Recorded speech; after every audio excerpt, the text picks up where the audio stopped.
ನಮಸ್ಕಾರ, ಕನ್ನಡ ಒನ್ಗೆ ಸ್ವಾಗತ. ನಾನು ಭಾಗ್ಯನಾರಾಯಣ ಬಗುವರಪು. ಕಳೆದ 10 ವರ್ಷಗಳಲ್ಲಿ ನರೇಂದ್ರ ಮೋದಿಯವರು ಮತ್ತು ನರೇಂದ್ರ ಮೋದಿ ನೇತೃತ್ವದ ಸರ್ಕಾರ ಯಾವುದೇ ಮಸೂದೆ ಕಾಯ್ದೆಗಳನ್ನು ಜಾರಿ ಮಾಡಬೇಕಾದ್ರೆ, ಪಾಸ್ ಮಾಡಬೇಕಾದ್ರೆ ಪಾರ್ಲಿಮೆಂಟಲ್ಲಿ ಹಿಂಗಂದರೆ ಒಂದು ಮಸೂದೆ, ಹಿಂಗಂದರೆ ಒಂದು ಮಸೂದೆ, ನೋ ಅಡೆತಡೆನೇ ಇಲ್ಲ, ಯಾರು ಸ್ಟಾಪ್ ಮಾಡೋರೇ ಇಲ್ಲ ಅಂಥ ಬಹುಮತ. ಸುಮ್ಮನೆ ಹಿಂಗಂದರೆ ಮಸೂದೆಗಳು ಪಾಸ್ ಆಗ್ತಾಯಿತ್ತು. ಆದರೆ ನಿನ್ನೆ BJP, RSS, ಹಿಂದುತ್ವ ಅಂತ ಕರೆಸ್ಕೊಳ್ಳುವಂತಹ ಪಡೆಗಳ ದೊಡ್ಡ ಅಸ್ತ್ರ ಅಂತಲೇ ಪರಿಗಣಿಸಲಾಗುವಂತಹ ವಕ್ಫ್ ಬೋರ್ಡಿನ ತಿದ್ದುಪಡಿ ಕಾಯ್ದೆ ಮಸೂದೆಯನ್ನು ಸಂಸತ್ತಿನಲ್ಲಿ ತರಬೇಕಾಯಿತು. ಆದರೆ ಪಾಸ್ ಮಾಡೋದಕ್ಕೆ ಸಾಧ್ಯ ಆಗಲಿಲ್ಲ. ಮೋದಿಯವ್ರ ಕೈಲಿ ಆಗಲಿಲ್ಲ. ಯಾಕೆ? ಬಹುಮತ ಇಲ್ಲ. ಅದನ್ನೇನಾದರೂ ಓಟ್ಗೆ ಹಾಕಿದ್ದಿದ್ರೆ ನಿನ್ನೆ ಮೊದಲಿನ ಹಾಗೆ, ಈ ಮೊದಲು ಯಾವುದೇ ಒಂದು ಮಸೂದೆ ಬಂದಾಗ ಪ್ರತಿಪಕ್ಷಗಳು ಅದಕ್ಕೆ ವಿರೋಧ ವ್ಯಕ್ತಪಡಿಸಿದಾಗ ವೋಟಿಂಗ್ ಹಾಕ್ರೆ ಪಾಸ್ ಆಗುತ್ತೆ ನಮಗೆ ಗೊತ್ತು ಅನ್ನೋರು ನಿನ್ನೆ JPCಗೆ ಕೊಡ್ತೀವಿ, ಜಾಯಿಂಟ್ ಪಾರ್ಲಿಮೆಂಟ್ರಿ ಕಮಿಟಿ, ಜಂಟಿ ಸಂಸದೀಯ ಸಮಿತಿ, ಅದನ್ನು ಅಲ್ಲಿಗೆ ಕಳಿಸ್ತೀವಿ, ಅಲ್ಲಿ ಅದು ಚರ್ಚೆ ಆಗಲಿ, ಆ ನಂತರ ಮತ್ತೆ ವಾಪಸ್ ಬರಲಿ ಅಂತ. ಈ ಹಿಂದೆ ಎಷ್ಟು ಮಸೂದೆಗಳ ವಿಚಾರದಲ್ಲಿ ಪ್ರತಿಪಕ್ಷಗಳು ಕಳೆದ 10 ವರ್ಷದಲ್ಲಿ JPCಗೆ ಕೊಡಿ, ಅದರಲ್ಲೂ ರಫೇಲ್ ಹಗರಣದಂತಹ ಪ್ರಕರಣದಲ್ಲಿ ಪಟ್ಟು ಹಿಡಿದು ಕೂತಿದ್ರು ಪ್ರತಿಪಕ್ಷಗಳು. ಕ್ಯಾರೇ ಅನ್ನಲಿಲ್ಲ ಮೋದಿಯವರು, ಚರ್ಚೆಗೆ ಅವಕಾಶ ಕೊಡಲಿಲ್ಲ. ಇದ್ರೆ ಇರಿ, ಇಲ್ಲ ವಾಕೌಟ್ ಮಾಡ್ತಾ ಇರಿ, ಇದು ಪಾಸ್ ಆಗುತ್ತೆ ಅಷ್ಟೇ. JPC ಪ್ರಶ್ನೆನೇ ಇಲ್ಲ. JPCಯನ್ನು ನಾವು ಒಪ್ಪೋದಿಲ್ಲ, ಯಾವುದಕ್ಕೂ JPCಗೆ ಹೋಗೋದೇ ಇಲ್ಲ, ಹಿಂಗೆ ಮಾತಾಡ್ತಿದ್ರು. ನಿನ್ನೆ ತಮ್ಮ ಮಾನ ಕಾಪಾಡಿಕೊಳ್ಳೋದಕ್ಕೆ ಮಸೂದೆಯನ್ನು ತರಲೇಬೇಕು, ಮಸೂದೆ ತಂದಿಲ್ಲ ಅಂದರೆ RSS ಹಿಂದುಗಡೆಯಿಂದ ಚುಚ್ಚುತ್ತೆ. 3 ರಾಜ್ಯಗಳ ಚುನಾವಣೆಗಳು ಬರ್ತಾ ಇದೆ. ಈ ಸಂದರ್ಭದಲ್ಲಿ ಏನಾದರೂ ಒಂದು ಹಿಂದೂ ಮುಸ್ಲಿಂ ಮಾಡಲೇಬೇಕು, ಇಲ್ಲದೆ ಹೋದರೆ 2-3 ರಾಜ್ಯಗಳಲ್ಲಿ ಹೆಸರಿಲ್ಲದಂತೆ ಸೋತೋಗ್ಬಿಡ್ತೀವಿ. ಆ ಕಾರಣಕ್ಕೆ ಈ ಒಂದು ವಕ್ಫ್ ಬೋರ್ಡಿನ ತಿದ್ದುಪಡಿ ಕಾಯ್ದೆಯನ್ನು ತಗೊಂಡು ಬಂದರು. ಏನೋ ಒಂದು ಚರ್ಚೆಗೆ ಅವಕಾಶ ಕೊಡಬೇಕು, ಆ ಮೂಲಕ ಎಲ್ಲ ಮಾಧ್ಯಮಗಳು ನಮ್ಮ ಕೈಲಿದೆ, ಅವು ಚರ್ಚೆ ಮಾಡ್ತವೆ, ಮುಸ್ಲಿಮರ ಬಗ್ಗೆ ಒಂದಷ್ಟು ಪುಂಖಾನುಪುಂಖವಾಗಿ ಏನಾದರೂ ಪುಂಗಬೋದು. ಆ ಮೂಲಕ 3 ರಾಜ್ಯಗಳ ಚುನಾವಣೆ ಸಂದರ್ಭಕ್ಕೆ ಒಂದಷ್ಟು ಜೋಶ್ ಬರುತ್ತೆ, ಒಂದಷ್ಟು ಮೈಲೇಜ್ ಸಿಗುತ್ತೆ ಅನ್ನುವಂತಹ ಉದ್ದೇಶದಿಂದ, ಪ್ಲಸ್ RSS ಬೇರೆ ತುಂಬ ಮುನಿಸ್ಕೊಂಡಿದೆ, ಅದನ್ನು ಖುಷಿಪಡಿಸೋದಕ್ಕೆ ಅಂತ ಈ ಮಸೂದೆಯನ್ನು ತಂದರು. ಅವ್ರಿಗೆ ಗೊತ್ತಿತ್ತು ಈ ಮಸೂದೆ ಪಾಸ್ ಆಗಲ್ಲ ಅಂತ, ಆದರೂ ತರಬೇಕಾಯಿತು. ಆದರೆ ತಂದ ಮೇಲೆ ಧೈರ್ಯ ಮಾಡಿ ಓಟ್ಗೆ ಹಾಕಬೇಕಾಗಿತ್ತು. ನಿನ್ನೆ ಗೊತ್ತಾಗಿರೋದು, ಓಟ್ಗೆ ಹಾಕಿದ್ದಿದ್ರೆ ಗೊತ್ತಾಗಿರೋದು. ಕೊನೆಗೆ ಮಾನ ಕಾಪಾಡಿಕೊಳ್ಳೋದಕ್ಕೆ JPC ಅನ್ನೋ ಬುರ್ಕ ತೊಟ್ಟು ಮಾನ ಕಾಪಾಡ್ಕೊಳ್ಬೇಕಾಯ್ತು ಮೋದಿಯವರಿಗೆ. JPC ಅನ್ನುವಂತಹ ಬುರ್ಕ ತೊಟ್ಟು ಮಾನ ಕಾಪಾಡ್ಕೊಳ್ಬೇಕಾಯ್ತು. ಆ ಆಪ್ಷನ್ ಇಲ್ಲ ಅಂದಿದ್ರೆ ನಿನ್ನೆ ಕೇವಲ ಆ ಮಸೂದೆ ಬಿದ್ದೋಗೋದಲ್ಲ, ಸರ್ಕಾರವೇ ಬಿದ್ದೋಗಂತಹ ಪರಿಸ್ಥಿತಿ ಇತ್ತು. ಯಾಕೆ? ಸಾಕಷ್ಟು MP ಗಳು ಆಬ್ಸೆಂಟ್ ಆಗಿದ್ರು. ಪ್ಲಸ್ ಮುಸ್ಲಿಮರನ್ನು BJP ದ್ವೇಷ ಮಾಡಬಹುದು, ಅದಕ್ಕೆ ಕಾರಣಗಳೂ ಇದೆ. ಆ ಕಾರಣಗಳೇನು ಅಂದರೆ ಅದೊಂದೇ ದಾರಿ ಅದಕ್ಕೆ ಗೊತ್ತಿರೋದು ಅಧಿಕಾರಕ್ಕೆ ಬರೋದಕ್ಕೆ. ಆದರೆ ಅವರಿಗೆ ಊರುಗೋಲಾಗಿ ನಿಂತಿದ್ದಾರಲ್ಲ ಪಕ್ಷಗಳು, ಆ ಪಕ್ಷಗಳು BJP ರೀತಿಯಲ್ಲಿ ಮುಸ್ಲಿಮರನ್ನು ಆ ರೀತಿ ಆಟ ಆಡ್ಸೋಕ್ಕೆ ಬರಲ್ಲ. JDUನ ನಿತೀಶ್ ಕುಮಾರ್ ಮತ್ತು TDPಯ ಚಂದ್ರಬಾಬು ನಾಯ್ಡು ಇಬ್ಬರಿಗೂ ಸಹ ಒಂದು ಜಂಕ್ ಆಫ್ ವೋಟ್ಸ್ ಮುಸ್ಲಿಮರ ಕಡೆಯಿಂದ ಬರುತ್ತೆ. ಅದರಲ್ಲೂ ವಿಶೇಷವಾಗಿ ಚಂದ್ರಬಾಬು ನಾಯ್ಡು ಅವರಿಗೆ ದೊಡ್ಡ ಮಟ್ಟದಲ್ಲಿ ಮುಸ್ಲಿಂ ವೋಟ್ಗಳು ಬರ್ತವೆ. ಈ ಮಸೂದೆಗೆ ಅವರು ವೋಟಿಂಗ್ ಮಾಡಿದ್ದಿದ್ರೆ ಖಂಡಿತವಾಗ್ಲೂ ಸಹ ಸರ್ಕಾರದ ಪರವಾಗಿ ವೋಟ್ ಹಾಕ್ತಾನೆ ಇರಲಿಲ್ಲ. ಅದು ಮೊದಲೇ ಹೇಳಿರ್ತಾರೆ ಸ್ಪಷ್ಟವಾಗಿ. ಇನ್ನು JDUನಿಂದ ಮಂತ್ರಿಯಾಗಿರುವಂಥ ಲಲ್ಲನ್ ಸಿಂಗ್ ಅವರು ಅದರ ಪರವಾಗಿ ಮಾತಾಡಿದ್ರು. ಆದರೆ ವೋಟಿಂಗ್ ಆಗಿದ್ದಿದ್ರೆ ಅವರು ಸಹ ಅದಕ್ಕೆ ಪರವಾಗಿ ವೋಟ್ ಮಾಡ್ತಿರ್ಲಿಲ್ಲ. ಯಾಕೆಂದರೆ ಮುಂದಿನ ವರ್ಷ JDUಗೆ ಮುಸ್ಲಿಮರ ವೋಟ್ ಇಲ್ಲದೆ ಬಿಹಾರದಲ್ಲಿ ಚುನಾವಣೆ ಇದೆ, ಏನೂ ಮಾಡಲಿಕ್ಕಾಗಲ್ಲ. ಒಂದಷ್ಟು ಜನ ಇಲ್ಲಿಯವರೆಗೂ ಸಹ ಏನೇ BJP ಸಂಖ್ಯೆ ಮಾಡಿದರೂ ಸಹ ನಿತೀಶ್ ಕುಮಾರ್ ಅವರನ್ನು ಜಾತ್ಯತೀತ ಅಂತ ಲೆಕ್ಕಾಚಾರದಲ್ಲಿ ಇಟ್ಕೊಂಡಿದ್ದಾರೆ. ಒಂದಷ್ಟು ಮುಸ್ಲಿಮರು ಓಟ್ ಹಾಕ್ತಾರೆ. ಆ ಕಾರಣಕ್ಕೆ ಒಂದಷ್ಟು ಸೀಟುಗಳು JDUಗೆ ಬರ್ತಾ ಇದೆ. ಇನ್ನು ಆಂಧ್ರ ಪ್ರದೇಶದ ಕತೆ ಅಂತೂ ಹೇಳಲಿಕ್ಕೆ ಬೇಕಾಗಿಲ್ಲ. ಆಂಧ್ರ ಪ್ರದೇಶದಲ್ಲಿ ಮಸೀದಿಗಳ ನಿರ್ವಹಣೆಗೆ ತಿಂಗಳಿಗಿಷ್ಟು ಅಂತ ದುಡ್ಡು ಕೊಡ್ತಿದೆ ಸರ್ಕಾರ, ಚಂದ್ರಬಾಬು ನಾಯ್ಡು ಸರ್ಕಾರ. ಹಜ್ಜಿಗೆ ಹೋಗೋದಕ್ಕೆ ಸಬ್ಸಿಡಿಗಳನ್ನು ಡಬಲ್ ಮಾಡಿದ್ದಾರೆ. ಮುಸ್ಲಿಮರಿಗೆ ಮೀಸಲಾತಿ ಕೊಡ್ತೀರಿ ಅಂತ ಆಣೆ ಪ್ರಮಾಣ ಮಾಡಿದ್ದಾರೆ ಚಂದ್ರಬಾಬು ನಾಯ್ಡು. ಆಣೆ ಪ್ರಮಾಣ ಮಾಡಿ ಓಟ್ ಹಾಕ್ಸ್ಕೊಂಡಿರೋದು ಮೊನ್ನೆ ನಡೆದಂತಹ ಚುನಾವಣೆಯಲ್ಲಿ.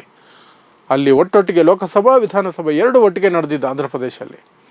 ಆ ರೀತಿ ಓಟ್ ಹಾಕ್ಸ್ಕೊಂಡಿರುವಂಥವರು ಈಗ ಮುಸ್ಲಿಮರ ಅಸ್ಮಿತೆಯನ್ನು ಕಸಿದುಕೊಳ್ಳೋ ಪ್ರಯತ್ನ, ಮುಸ್ಲಿಮರ ಆಸ್ತಿಗಳನ್ನು ಕಸಿಯುವಂತಹ ಪ್ರಯತ್ನ ಇದು.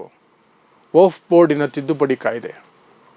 ಮೋದಿಯವರು ಚುನಾವಣಾ ಪ್ರಚಾರದ ವೇಳೆಯಲ್ಲಿ ಹೇಳ್ತಿದ್ರಲ್ಲ, ವಿರೋಧ ಪಕ್ಷಗಳು ಆಡಳಿತಕ್ಕೆ ಬಂದರೆ, ಅದರಲ್ಲೂ ಕಾಂಗ್ರೆಸ್ ಪಕ್ಷ ಬಂದ್ಬಿಟ್ರೆ ನಿಮ್ಮ ಆಸ್ತಿ ಕಿತ್ಕೊಂಡ್ಬಿಡ್ತಾರೆ, ನಿಮ್ಮ ಎಮ್ಮೆ ಕಿತ್ಕೊಂಡ್ಬಿಡ್ತಾರೆ, ಎಲ್ಲವನ್ನೂ ಕಿತ್ಕೊಂಡ್ಬಿಡ್ತಾರೆ. ಹೇಳಿದ್ದು ಅಲ್ಲಿ ಹಂಗೆ. ಇಲ್ಲಿ ವಕ್ಫ್ ತಿದ್ದುಪಡಿ ಕಾಯ್ದೆ ಮೂಲಕ ಮುಸ್ಲಿಮರ ಆಸ್ತಿ ಕಿತ್ಕೊಳ್ಳೋದಕ್ಕೆ ಇವರು ಪ್ರಯತ್ನ ಮಾಡ್ತಿರೋದು. 8,72,000ಕ್ಕೂ ಮೀರಿದ ಎಕರೆ, 8,72,000ಕ್ಕಿಂತ ಹೆಚ್ಚು ಎಕರೆಗಳಷ್ಟು ಭೂಮಿ ಆಸ್ತಿ ವಕ್ಫ್ ಬೋರ್ಡ್ಗಳಲ್ಲಿ ಇದೆ. 30 ವಕ್ಫ್ ಬೋರ್ಡ್ಗಳಿದೆ ದೇಶದಲ್ಲಿ, ಪ್ರತಿ ರಾಜ್ಯದಲ್ಲಿ ಒಂದೊಂದು. ಆ ಎಲ್ಲವನ್ನು ಒಟ್ಟಾರೆಯಾಗಿ ನೋಡಿದ್ರೆ 8,72,000 ಎಕರೆಗಳು. ಅದನ್ನು ಹೇಗಾದರೂ ಮಾಡಿ ಸ್ವಲ್ಪ ಆದರೂ ಕಿತ್ಕೋಬೇಕು. ಯಾಕಂದರೆ ಅದು ಇಡೀ ದೇಶದಲ್ಲಿ ಥರ್ಡ್ ಹೈಯೆಸ್ಟ್ ಅದು. ಆರ್ಮಿ ಮತ್ತು ರೈಲ್ವೇಸನ್ನು ಬಿಟ್ಟರೆ 3rd ಹೈಯೆಸ್ಟ್ ಆಸ್ತಿ ಇರುವಂತಹ ಸಂಸ್ಥೆಗಳವು, ಒಂದು ಗುಂಪು. ಅಂತಹ ಪ್ರಯತ್ನಕ್ಕೆ ಕೈ ಹಾಕಿದಾಗ ನಿತೀಶ್ ಕುಮಾರ್ ಆಗಲಿ ಚಂದ್ರಬಾಬು ನಾಯ್ಡು ಆಗಲಿ ಅದರ ಪರವಾಗಿ ವೋಟ್ ಮಾಡಿ ಮೋದಿಯ ಬೆನ್ನಿಗೆ ನಿಂತರೆ ಅವರ ಪಾಡೇನಾಗಬೇಕು ಮುಂದೆ ಚುನಾವಣೆಗಳಲ್ಲಿ. ನಿತೀಶ್ ಕುಮಾರ್ಗೆ ಆ ಓಟುಗಳಿಲ್ಲದೇ ಈ ಬಾರಿ ಚುನಾವಣೆ ಗೆಲ್ಲೋದಕ್ಕೆ ಸಾಧ್ಯನೇ ಇಲ್ಲ. ಹಾಗಾಗಿ ನಿನ್ನೆ ಸ್ಪಷ್ಟವಾಗಿ ಹೇಳಿರಬೇಕು, ನೀವು ಓಟ್ಗೆ ಹಾಕಿದ್ರೆ ನಾವು ಆಬ್ಸೆಂಟ್ ಆಗ್ತೀವಿ. ಚಂದ್ರಬಾಬು ನಾಯ್ಡು ಅಂತೂ ಸ್ಪಷ್ಟವಾಗಿ ಹೇಳಿರಬೇಕು, ಇದಕ್ಕೆ ಸಾಧ್ಯನೇ ಇಲ್ಲ ನಮ್ಮಿಂದ ಸಪೋರ್ಟ್ ಮಾಡೋಕ್ಕೆ ಅಂತ. ಆ ಕಾರಣಕ್ಕೇ ನಿನ್ನೆ ವೋಟಿಂಗಿಗೆ ಹೋಗಲಿಲ್ಲ.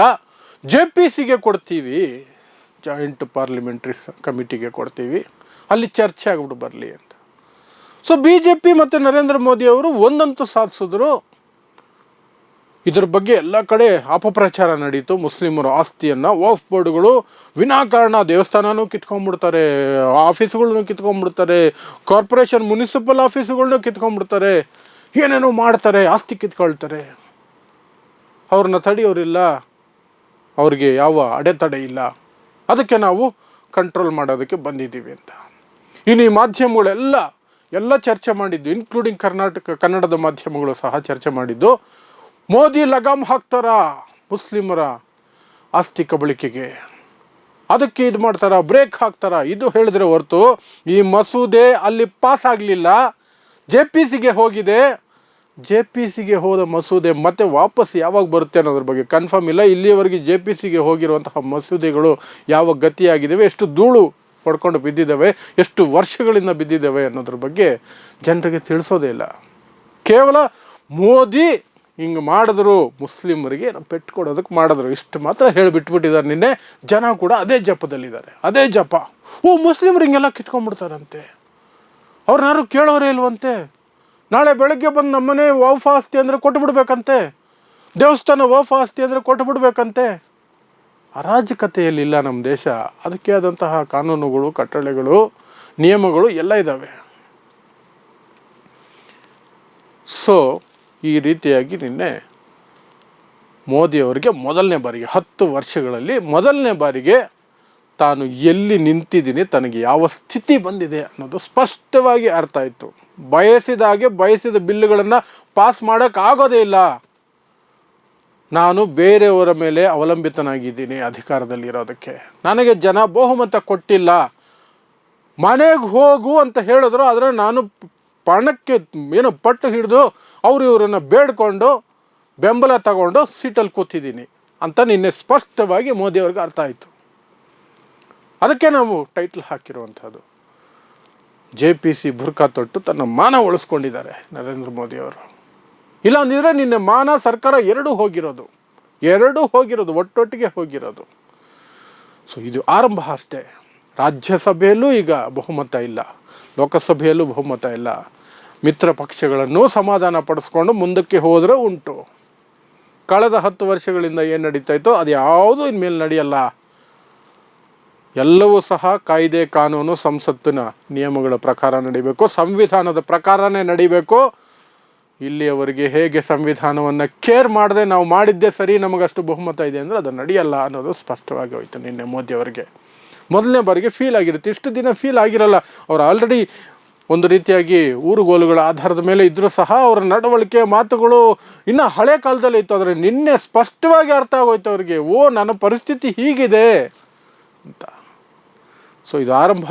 ಮುಂದಿನ ದಿನಗಳಲ್ಲಿ ಹೆಜ್ಜೆ ಹೆಜ್ಜೆಗೂ ಸಹ ಈ ದೇಶದ ಸಂವಿಧಾನದ ತಾಕತ್ತು, ಈ ದೇಶದ ವಿಪಕ್ಷದ ತಾಕತ್ತು ಎಲ್ಲವೂ ಸಹ ಅವರಿಗೆ ಸ್ಪಷ್ಟವಾಗ್ತಾ ಹೋಗುತ್ತೆ. ಇನ್ನೊಂದು 6, 8, 10 ತಿಂಗಳಲ್ಲಿ ನರೇಂದ್ರ ಮೋದಿಯವರ ಕೈ ಮುಗಿದು ನನಗೆ 75 ವರ್ಷ ಆಯಿತು, ಬಿಟ್ಬಿಡ್ರಪ್ಪ, ನಾನು ರಾಜೀನಾಮೆ ಕೊಡ್ತೀನಿ ಅನ್ನೋ ಮಟ್ಟಕ್ಕೆ ಬರುವ ಸಾಧ್ಯತೆಗಳನ್ನು ನಾವು ತಳ್ಳಿ ಹಾಕೋ ಹಾಗಿಲ್ಲ.